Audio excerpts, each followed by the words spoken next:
Hello students. आज topic है हमारे पास डिफरेंशियल इक्वेशन। ये एक इम्पोर्टेंट टॉपिक है। मैं आपको उसके बेसिक समझा देता हूँ और मेथड है हमारे पास जो सीबीएसई और आईसीएसई दोनों टॉपिक में रिलेटेड है। बहुत ही इम्पोर्टेंट टॉपिक है। ध्यान से देखना। मैं कोशिश करूँगा गागर में सागर भरने की। मीन्स छोटी सी वीडियो में मैं सारे टॉपिक क्लियर करने की कोशिश करूँगा। टॉपिक का नाम है डिफरेंशियल इक्वेशन।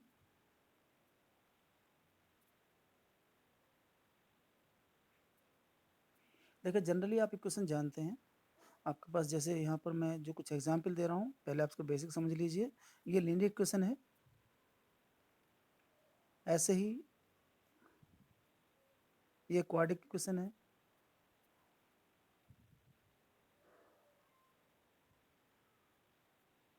ये आपके क्यूबिक इक्वेशन है। अब आप समझिए कि मैं डिफरेंशियल इक्वेशन जो बोल रहा हूँ बार बार कि यहाँ पर जो वेरिएबल है ये एक्स है। और अब जब इक्वेशन इस तरह की बन जाएगी कि 4 dy/dx, जरूरी नहीं है, स्क्वायर भी हो सकता है, +4 dy/dx +5 = 0। ये इक्वेशन डिफरेंशियल इक्वेशन हो गई। इस बार इसमें वेरिएबल की जगह एक डिफरेंशिएशन है। एक वेरिएबल जो है हमारा वो डिफरेंशियल के फॉर्म में है, यानी कि किसी टर्म्स का डिफरेंशिएशन हो रहा है। तो यहाँ पर इक्वेशन की फॉर्म में लिखने के लिए, क्योंकि ये टर्म्स थोड़ी सी ओड लगती है, तो इसको हम y डैश का स्क्वायर 4y डैश y +5 = 0। अब ये वही इक्वेशन है, बस मैंने उस वेरिएबल को यहाँ पर डिफरेंशिएशन फॉर्म में रख दिया y डैश। तो सबसे पहले आप किसी इक्वेशन की जो बेसिक टर्म्स है वो समझिए कि हमारे पास दो चीज़ें ध्यान देनी है। एक तो ऑर्डर और एक डिग्री। ऑर्डर का मतलब होता है कि मैक्सिमम कितनी बार डिफरेंशिएशन किया गया है, और डिग्री का मतलब होता है जितनी बार मैक्सिमम डिफरेंशिएशन किया गया है, मीन्स हाईएस्ट डिफरेंशिएशन का पावर कितनी पावर है। सपोज करो मैं एग्जांपल लेता हूँ 3d² y/dx² 4 dy/dx की पावर 2 मतलब इसे पावर 5 ले लो, +4 = 0। अब यहाँ पर पावर 5 है और यहाँ पर पावर 1 है, तो ये सेकंड डिफरेंशिएशन है, मीन्स इसका ऑर्डर 2 है मैक्सिमम। और इसकी पावर, तो अगर मैं इसके बारे में बात करूं तो ये ऑर्डर है इसका कितना 2, और डिग्री कितनी है हमारे पास 1। हाईएस्ट डिफरेंशिएशन की पावर को हम ऑर्डर बोलते हैं। कभी कभी किसी का ऑर्डर तो मालूम होता है, डिग्री डिफाइन नहीं होती है। वो क्वेश्चन इस तरह के होते हैं कि जिसका हम डिफरेंशिएशन करते हैं वो एक रेस्पेक्ट में होता है। मान लीजिए एंगल है, अब ये एंगल का डिफरेंशिएशन हो रहा है, ये किसी के रेस्पेक्ट में तो हो नहीं सकता, क्योंकि वाई अगर हमारे सिंपल फॉर्म में होता तो फिर साइन के एंगल के डिफरेंशिएशन कैसे करेंगे। तो ऐसी टर्म हो, कहीं ई की पावर में ऐसे लिखा हो dy/dx मीन्स वाई डैश, तो ये वाली टर्म नॉट डिफाइन होती है, इसकी डिग्री नहीं होती है। इसके बाद यहाँ जब हम किसी टर्म्स को, किसी भी फॉर्म को कन्वर्ट करते हैं, सपोज करो मैं लिख रहा हूँ 3x + 2y +5 = 0। ये एक लीनियर फॉर्म है और मुझे इस इक्वेशन को डिफरेंशियल फॉर्म में लाना है। आपको मैं जनरली कुछ भी हो सकता है, कोई इक्वेशन कोई रिलेशन गिवन होगा वेरिएबल का, और आपको से डिफरेंशियल फॉर्म में लाना होगा विद रिस्पेक्ट ऑफ dy/dx। तो मैं इसका सबसे पहले dy/dx कर देता हूँ with respect of x। 3 × 1 2y dash +0 = 0, y dash = -3/2। ये इसकी सिंपल फॉर्म हो गई। ध्यान रखना, आपको केवल टर्म दिया गया होता है और उसे कन्वर्ट करना होता है डिफरेंशियल फॉर्म में। ऐसे दिया गया है कि y = √1 + x, आपको इसे कन्वर्ट करना है डिफरेंशियल फॉर्म में। यहाँ पर केवल y² = 1 + x, सॉरी मैंने बोथ साइड स्क्वायरिंग कर दी, और अब मैं इसे सिंपल फॉर्म में कन्वर्ट करूँगा। dy/y डैश, यहाँ पर 1 का डिफरेंशिएशन 0 और x का डिफरेंशिएशन 1, तो आपके पास ये इक्वेशन हो गई हमारे पास y डैश 2y डैश लिख लीजिए, कोई फर्क नहीं पड़ता, = 1। ये आपके पास सिंपल टर्म है। अब कभी कभी क्वेश्चन में क्या शुरू में होता है कि आपके पास दो तरह के सॉल्यूशन होते हैं, एक होता है जनरल सॉल्यूशन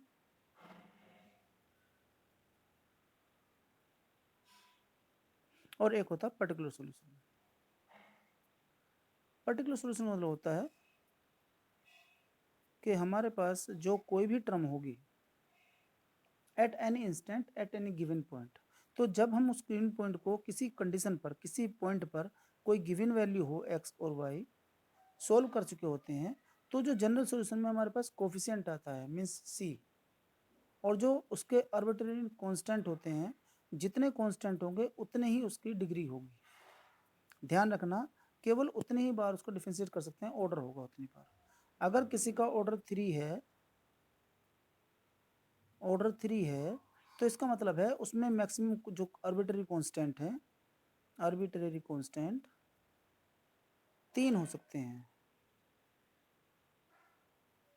लेकिन अगर आपने उसमें पर्टिकुलर वैल्यू पुट कर दी है तो उसके कांस्टेंट कन्वर्ट हो चुके हैं किसी डिजिट में, किसी वैल्यू में। तो ऑर्डर कुछ भी हो, अगर वो जनरल है तो आपके पास कांस्टेंट है, और अगर वो पर्टिकुलर सॉल्यूशन है तो उसका ऑर्डर तो कुछ भी हो सकता है लेकिन कांस्टेंट नहीं होंगे, कांस्टेंट जीरो हो जाएंगे। आर्बिट्रेरी कांस्टेंट की बात कर रहे हैं, जीरो हो जाएंगे। जस्ट मैं इसके बाद आपको कोई इक्वेशन दे रखी होगी और उसे कन्वर्ट करना होगा आपको इसमें सिंपल फॉर्म में, मीन्स डिफरेंशियल इक्वेशन फॉर्म में कन्वर्ट करना पड़ेगा। तो जो मैं पहला रूल समझाने जा रहा हूँ उसे समझना, और उसके बाद मैं आपको समझाऊंगा कि इक्वेशन कन्वर्ट करने के बाद किस तरह से उसे सोल्व करते हैं। तो मैं आपको सिंपल ले चलता हूँ, कुछ एग्जाम्पल ले लेता हूँ मैं जो एग्जाम से रिलेटेड है। यस जो भी क्वेश्चन आएंगे वो फैमिली ऑफ कर्व आएंगे। फैमिली ऑफ कर्व का मतलब मैं समझा देता हूँ आपको कि किसी एक कंडीशन पर कितने डिफरेंट फॉर्म बन सकते हैं, डिफरेंट फॉर्म तैयार हो सकते हैं। तो मैं आपको एक दो एग्जाम्पल लूँगा, एक दो ऐसे क्वेश्चन समझाऊंगा जिससे आपको टॉपिक क्लियर हो जाएगा। मैं ज़रा क्वेश्चन ढूंढ लेता हूँ जो बोर्ड में आए हैं। ये क्वेश्चन बोर्ड में आया हुआ है, यहाँ लिखा हुआ है form the differential equation of all circles touching x axis at origin.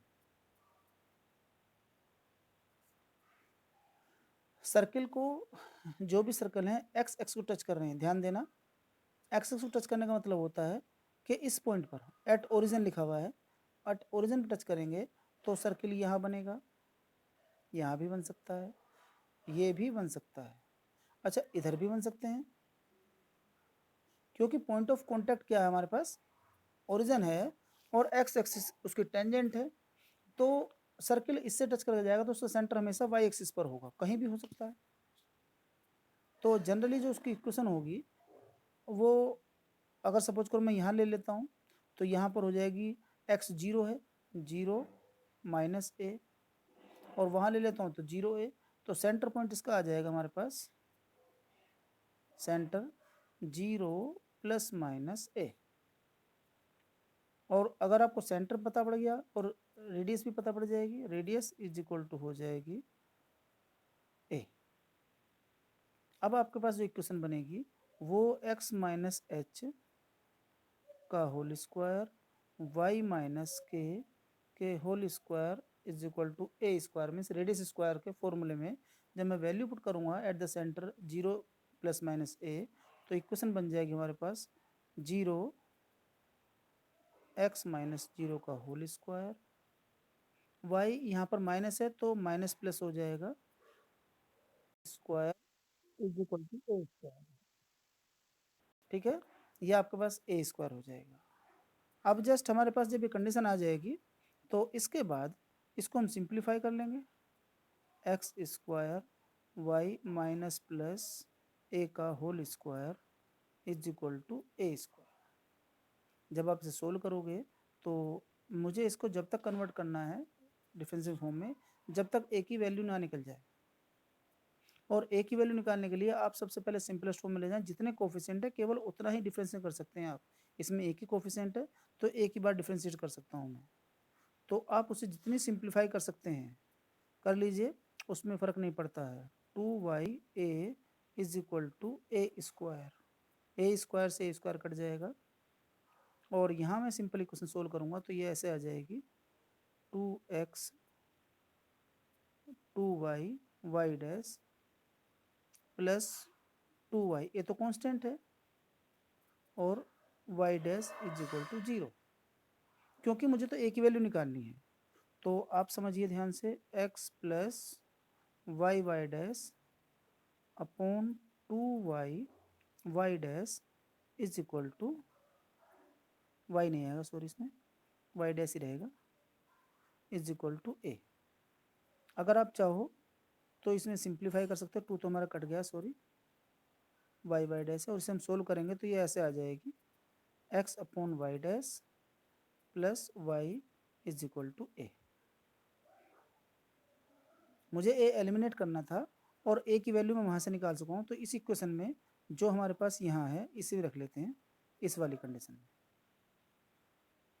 तो जब मैं इसमें रखूँगा इस सॉल्यूशन को, तो यहाँ पर y माइनस ए की वैल्यू निकाल सकते हैं आप, तो मैं उसे लिख रहा हूँ एक्स स्क्वायर, और यहाँ पर y माइनस ए की वैल्यू आ जाएगी x अपॉन वाई डैश का स्क्वायर, और यहाँ a की वैल्यू इसी को लिख लेना है दोबारा, x अपॉन वाई डैश का स्क्वायर प्लस a का स्क्वायर, होल स्क्वायर था 2xy और y डैश। अब आप चाहो तो इसे सोल्व कर सकते हो, ये होल स्क्वायर इससे कट जाएगा, यहाँ पर x स्क्वायर है, यहाँ वाई स्क्वायर है, वाई डैश को इधर ले आइए, वाई डैश वाई स्क्वायर, और यहाँ भी वाई डैश था, इज इक्वल टू 2xy। इसमें पूरी टर्म में कहीं भी हमारे पास a नहीं है, सॉरी वाई स्क्वायर कर दीजिए, ठीक है। और इस तरह से आपका ये क्वेश्चन कंप्लीट हो जाएगा। अब आप क्या कर सकते हैं, जो दूसरी इक्वेशन है जिन्हें सोल्व करना सिखाना चाह रहा था मैं, ये आपके पास सिंपल फॉर्म है, आपको फैमिली ऑफ कर्व की इक्वेशन आती है। मैं कुछ क्वेश्चन इसमें और डालूंगा क्योंकि मैं चाहता हूँ ये टॉपिक पूरा हो जाए, और इस टॉपिक के लिए मुझे जो 3 मेथड सिखाने हैं वो इक्वेशन सोल्व करने के लिए डिफरेंट मेथड जो एग्जाम में आते हैं मैं उन्हें सिखाने जा रहा हूँ। सो पहला मेथड है हमारे पास सेपरेटिंग मेथड। जो पहले मेथड का नाम है उसका नाम है separating of x and y variable different different form में। तो हम सबसे पहले सेपरेटिंग मेथड में क्या करते हैं कि इनको एक दूसरे से अलग अलग कर देते हैं, वेरिएबल सेपरेबल मेथड कहते हैं इसे, वेरिएबल सेपरेबल मेथड।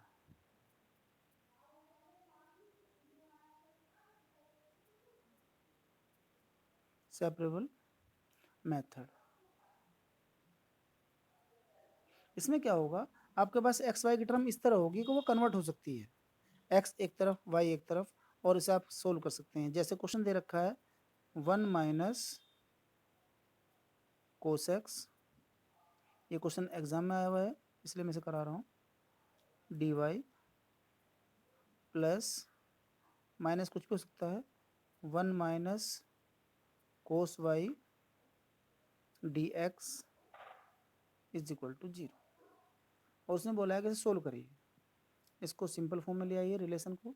तो आपने क्या करना है कि आपको देखना है कि पहले तो डी वाई, इसको इधर ले जाएंगे तो ये वाली टर्म वाई वाली टर्म इधर ले आएंगे तो ये माइनस में अपॉन में आ जाएगी, 1 minus cos y is equal to, यहाँ डी एक्स वाली टर्म है, और 1 माइनस कोस एक्स, क्योंकि बहुत साइड डिवाइड खत्म करना है, मीन्स डिफरेंस खत्म करना है, तो इंटीग्रल करेंगे reciprocal of this, you know 1 minus cos y, ये फॉर्मूला है 1 माइनस कोस 2a का, और आप जानते हैं 1 माइनस कोस का फॉर्मूला जब कन्वर्ट करेंगे तो इसे हम कन्वर्ट कर सकते हैं साइन 2a में, तो ये फॉर्मूला हमारा बन जाएगा 2 1 अपॉन डी वाई था, तो अपॉन में लिख लेते हैं पहले 2 sine square y upon 2 is equal to, यहाँ माइनस था, और d x 2 sine square x upon 2, अब इसको 1 अपॉन 2 तो बाहर आ जाएगा दोनों तरफ,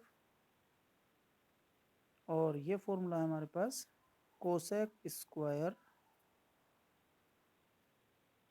वाई अपॉन 2 डी वाई, यहाँ पर भी 1 अपॉन 2, इसको लिख देंगे कोसेक स्क्वायर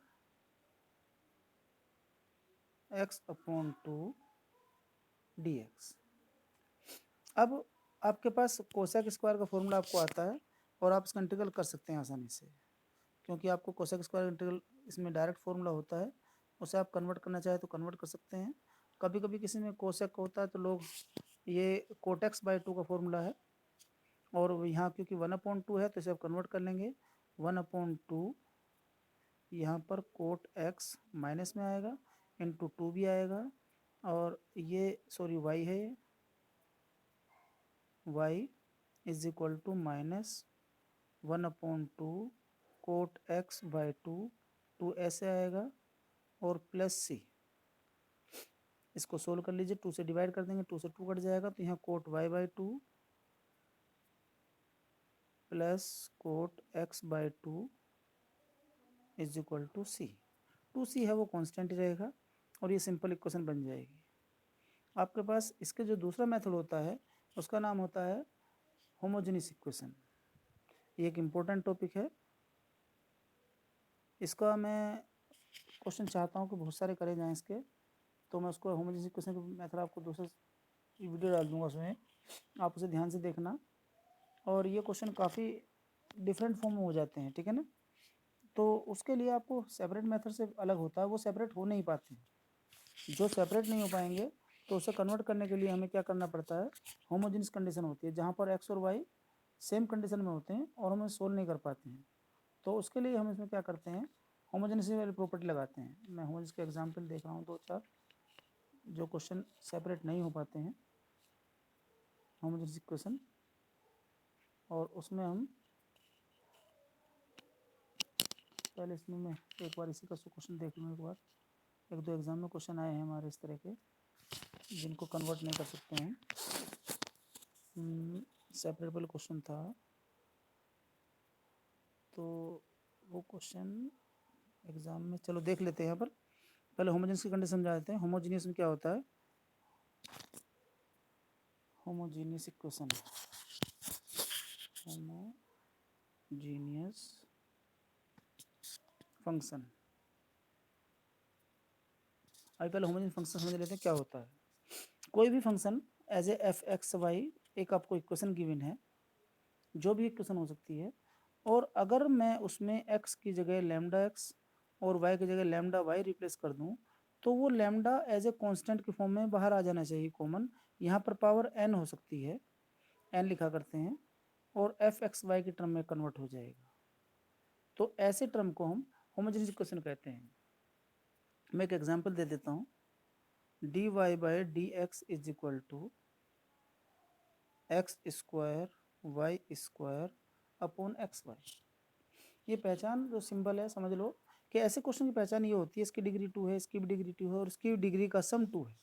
ईच टर्म की डिग्री इक्वल होती है, वो प्लस माइनस डिवाइड मल्टीप्लाई कैसे भी टर्म हो, उनकी डिग्री टोटल मिला के सेम बैठती है। अब ऐसे क्वेश्चन को सोल्व करने के लिए क्या करते हैं हम कि y is equal to v x और x is equal to v y, या तो y x का मल्टीपल होगा या x y का मल्टीपल होगा, ऐसा हम एज्यूम करते हैं, और उससे हम dy बाई डी एक्स भी कन्वर्ट कर देते हैं। जब मैं इसका डिफरेंशिएट करूँगा तो v as a constant x का 1 होता है, फिर x as a constant d v upon d x. इसी तरह से यहाँ y के रेस्पेक्ट में d x upon d y, v as it is, और y d v upon d y. Means या तो ये वाला या ये वाला टर्म्स। अब जैसे क्योंकि मैंने एग्जाम्पल दिया आपको, इस एग्जाम्पल में यदि मैं वैल्यू पुट करता हूँ तो यहाँ पर आपको दिख रहा है v plus x d v by d x, और यहाँ पर जो वैल्यू पुट कर रहा हूँ एक्स स्क्वायर, और यहाँ v square x square upon this is also x into v x. आप देख रहे हैं एक्स स्क्वायर कॉमन आ जाएगा, और ये क्वेश्चन आ जाएगा 1 plus v square upon v. अब आप चाहो तो इसको आप सिंप्लीफाई करोगे, x d v upon d x, और ये 1 प्लस वी स्क्वायर, ये एलसीएम इधर माइनस जाएगा, minus v square upon v, और ये 1 अपॉन वी आ जाएगा। अब जब इसे सोल्व करेंगे तो यहाँ वी डी वी और यहाँ डी एक्स अपॉन एक्स आ जाएगा। आप जानते हैं इसकी फॉर्म हो जाएगी वी स्क्वायर अपॉन 2, और ये हो जाएगा log एक्स प्लस सी, क्योंकि वी हमारे पास था ही नहीं क्वेश्चन में, हमने तो उसे एज्यूम किया था वाई अपॉन एक्स की फॉर्म में, तो आप इसे वाई अपॉन एक्स लिख लीजिए, वाई स्क्वायर, वहाँ पर ध्यान दें ऊपर वाले पे, और एक्स स्क्वायर इंटू टू, यहाँ पर टू था हमारे पास already, log mod of x plus c. अब आप चाहो तो इसे सोल्व कर सकते हो, यहाँ पर सिंप्लीफाई कर लेना बस, सोल्व क्या करना, हो गया हमारा solve. Y square is equal to 2x square log mod x plus c, और ये हमारा रिलेशन आ गया है जो सिंपल इक्वेशन कन्वर्ट करनी थी। मैं इसमें नेक्स्ट मेथड है हमारे पास, वीडियो काफ़ी बड़ी हो जाएगी और मैं नहीं चाहता हूँ वीडियो बड़ी हो, इतनी ही वीडियो देखनी चाहिए। इसके बाद हमारे पास जो नेक्स्ट टॉपिक है, क्योंकि इसमें मेमोरी डाटा की दिक्कत है, मैं आपको नेक्स्ट वीडियो बनाता हूँ differential equation part 2। Please like and subscribe my video.